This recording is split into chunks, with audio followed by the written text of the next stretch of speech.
If you've only been keeping up on headlines and highlights of recent economic news, you'd be forgiven for thinking that the job market is so incredible and so strong that if you're a job seeker, all you've got to do is reach out your hand and grab the job that you want, and you're going to be on easy street. But like most things in the media today, there's a pretty significant gap between reality and what's being reported. We're going to break it down for you.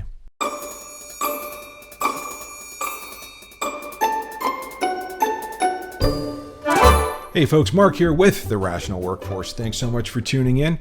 So the job market has been going crazy lately, right? And it's not just the news that's reporting these incredibly rosy figures that are coming out of economic data, but I do a lot of work within the HR community and with large employers.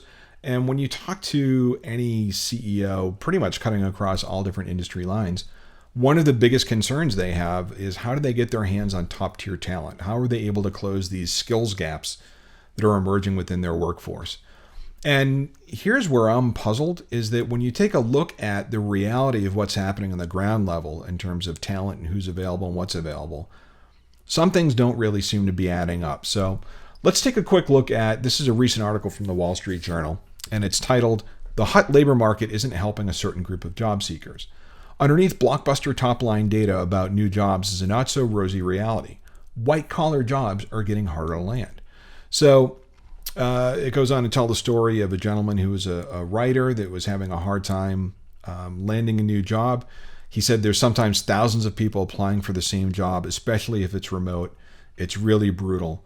And that is a pretty fairly consistent sentiment that I've heard from friends and former colleagues of mine who are white-collar workers or knowledge workers that are actually out looking for work right now. And, let's scratch beneath the surface a little bit on some of the recent Department of Labor metrics, and you'll see why. So on Friday, this is a little bit of an older article, but on Friday, the Labor Department reported 336,000 jobs were added to the economy last month, double what many economists have been predicting.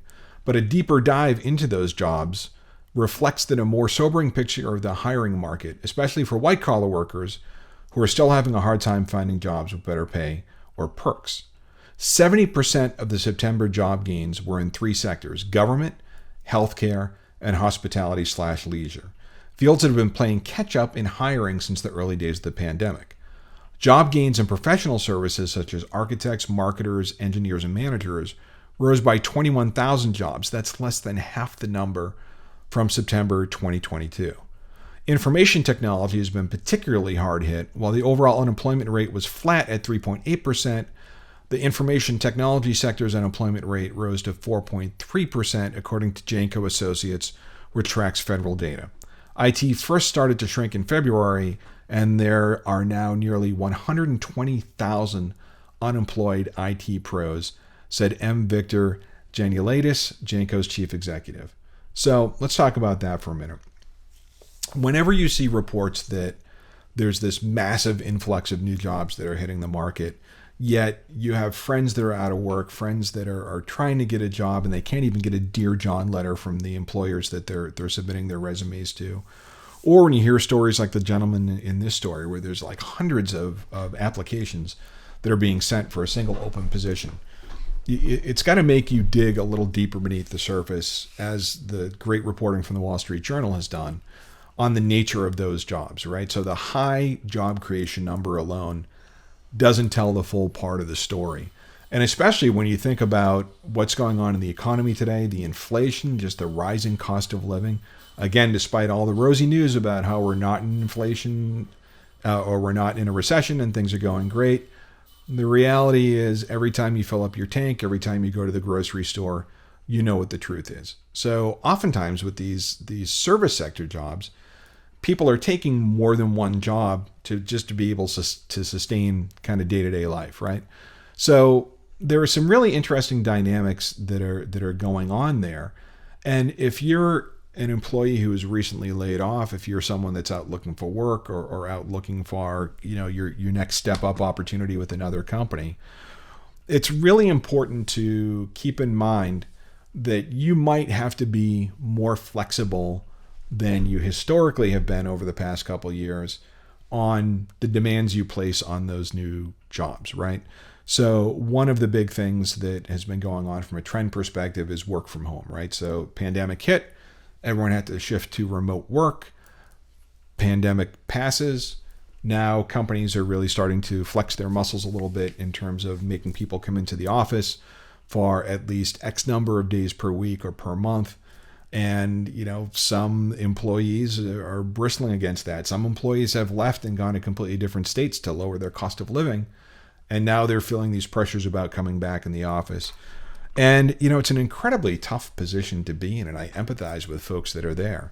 But the power dynamic, I think, is shifting. So for all the articles that you'll read, or if you're in the employment or the HR sector, there are plenty out there that are talking about, how important it is to cater to the whims of workers if you want to close that talent gap.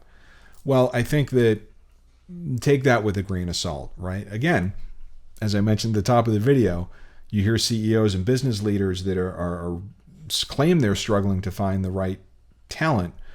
But I think part of that might be due to the fact that employees or workers that are out in the job market may have been subscribed to the philosophy that they can still call the shots, and that's not necessarily the case anymore. And there was actually an article in The Guardian from earlier this spring, in fact. The brief age of the worker is over. Employers have the upper hand again. The pandemic ushered in an era of quiet quitting and bare minimum Mondays, but workers have since lost leverage. In May, I'm not sure if that was the case, but certainly today, as we record this in October, I really do think that's starting to become more and more a reality. So if you're a job seeker and you really have these kind of hardcore, I've got to work from home, and unless your situation truly dictates that, having a little bit of flexibility, opening yourself up to organizations that are in your area that want you to return to work might be the right way to go. The other thing to think about is to look at kind of the consulting and the freelance market. That's what I do. That's my day job. I do fractional CMO work primarily. And there are a lot of organizations out there that are trying to close that skills gap. And if you can come in and you can be a self-employed person, if you can be a contractor, you're actually solving a pretty good sized problem that these employers are having. And it allows you to maybe kick the tires of the employer a little bit, right? Like a try before you buy scenario. I think you've been in the labor market long enough, you've probably gotten into a job where sometimes you wish they'd last forever and circumstances change and you have to change positions. Or you get into a job and what was promised during the interview process and how rosy it looked when you're doing, all of your onboarding. Once you get a little bit into the job, you find that it's not quite what it was chalked up to be. Doing this freelance bit, if you're of a mindset that you want to go back and be a full-time employee, could be an interesting option for you to kick the tires on. So there are options out there. There is flexibility, but whatever you do, don't get discouraged when you see these incredible numbers of like, the economy's booming, we've got all these jobs opening, and you're struggling just to get a call back. You're not alone. It's not unique to you or your geography. And in fact, it's just a matter of going a little bit deeper in some of the headlines and some of the reports, and you'll get a sense that, if you're a knowledge worker, if you're a white collar worker, if you're a salaried worker, things might be a little bit more of an uphill climb than the news is leading you to believe. But would love to hear your experiences. Are you currently looking for a new job? Are you on the job market? Have you recently been laid off and you're looking to make a fresh start? I'd love to hear your stories. Or if you have any other advice that you'd like to give in terms of resources we can look into or stories we can cover, please leave it in the comments below. We'd love to hear from you. Also appreciate it if you click subscribe, give us the thumbs up, do all the things, ring the bell. That'll help this channel to keep growing, because the more we can grow, the more we'll be able to dedicate time to covering stories like this. And again, please leave me a comment. We want to make sure that we're covering what you want to cover. With that, we're going to check out for today. We'll catch you on the next one. Thanks for stopping by. Have a good one. We'll see you.